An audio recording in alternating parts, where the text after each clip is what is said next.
Well, let me begin by saying that consideration of the extraordinary authorities of the Emergency Act was something that was approached with the appropriate caution and care.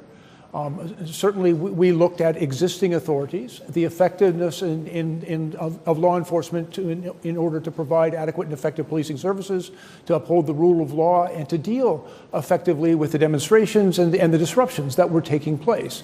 Documents from the Alberta government poke yet another hole in Prime Minister Justin Trudeau's Swiss cheese theory that he needed to use a wartime law, the Emergencies Act, to move heavy trucks away during last winter's anti-COVID restriction convoy protests.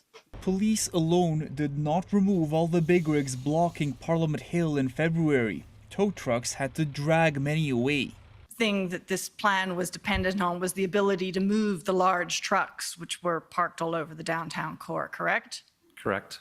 That is a key point for the Canadian government at the inquiry looking into whether they were right to invoke the Emergencies Act to end the convoy protest. Your planning to clear the protests didn't rely on the emergency power to compel tow truck services, correct? That was my belief at the time. All right. And in fact, tow trucks were already on their way to Ottawa as of February 13th, weren't they? That was the information that is provided through Inspector Springer from Kirk Richardson. Great. You briefly mentioned when speaking to Counsel for Canada that you personally saw tow trucks arriving in Canada. When did those tow trucks arrive? They're definitely well before the 17th, before our final day before going to action, they were arriving. Right. So by the time that February 17th letter was sent, if it ever was sent, the tow trucks were already in Ottawa, weren't they? That would be my observation, because I would look out and I'd see the trucks out there. Right.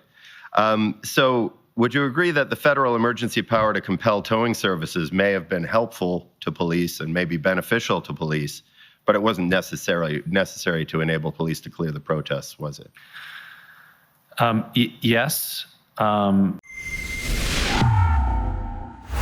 The Public Order Emergency Commission is taking place in Ottawa as we speak to examine the actions of Justin Trudeau's federal government in invoking the never-before-used Emergencies Act, a wartime counterterrorism law to put an end to weeks of peaceful anti-COVID mandate protests. Those protests were led by truckers and bolstered by their supporters on the streets of Ottawa, but also at border crossings at Coutts, Alberta, Windsor, Ontario, Emerson, Manitoba, and near Vancouver, BC. To see and support all of our coverage of the Public Order Emergency Commission, please visit truckercommission.com.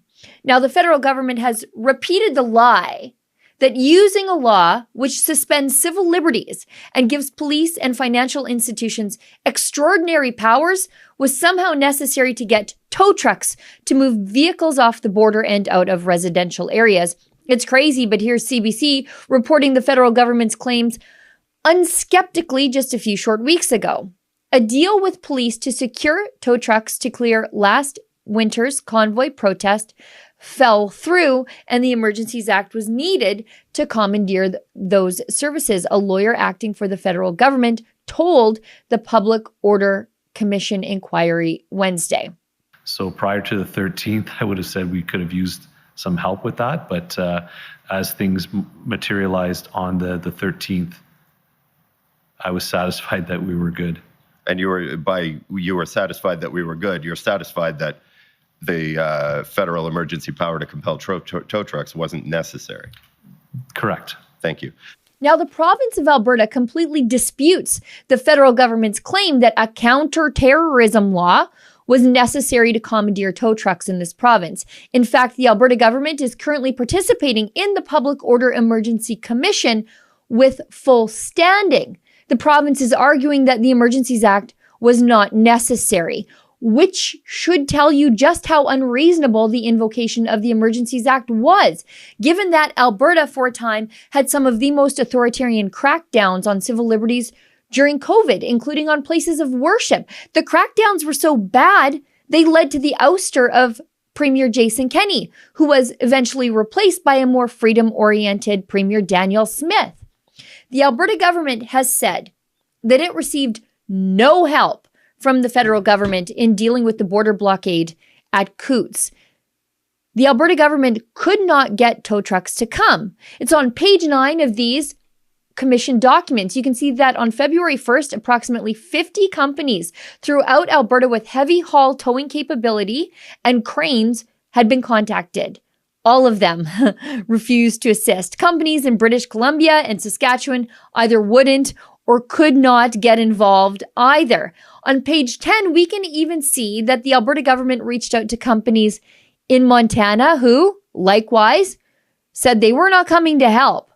And back on page 9 of these documents, the Alberta government ultimately reached out to Public Safety Canada and the Canadian Armed Forces in Ottawa because the province wanted to be able to use heavy equipment from CFB Edmonton. But on page 12 of these documents, when Alberta Minister of Municipal Affairs, Rick McIver, a guy I like pretty much, reached out to Bill Blair, the Minister of Public Safety, McIver couldn't get a response.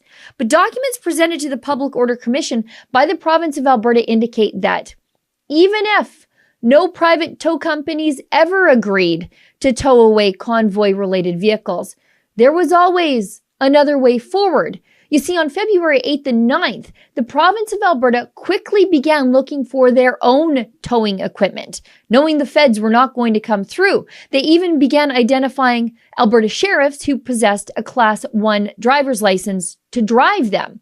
By February 11th, the province of Alberta had found the vehicles that they needed on Kijiji and Truck Trader. Honest to goodness, I appreciate their frugality of buying some used bargains. By the 12th, they had purchased the equipment. By the 14th, they had purchased even more, and they had borrowed a heavy wrecker crew from the city of Edmonton to help out. $826,000 in all on 12 pieces of towing and heavy equipment. And I've got to tell you, I think they got a pretty good deal on that Komatsu. Now, according to the documents on page 13, the RCMP didn't even need all the equipment because the border blockade had by then disbanded.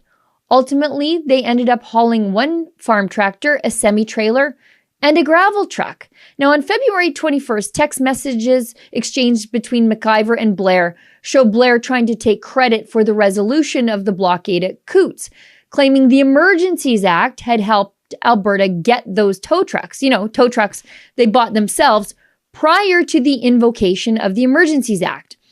McIver wrote, "What is true is that Coutts was resolved on the 14th, and we got our own tow trucks." Further, McIver wrote to Blair, "You were too late and did the wrong thing. My point is saying nothing now would have been better than not telling the truth."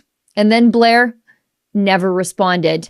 Naturally. I mean, how could Blair respond? He had already been told to stop lying, and gun owners in Canada know if Bill Blair's talking, then Bill Blair's probably not telling the truth. For Rebel News, I'm Sheila Gunn-Reid. To see and support all of our independent coverage of the Public Order Emergency Commission, please consider making a donation at truckercommission.com.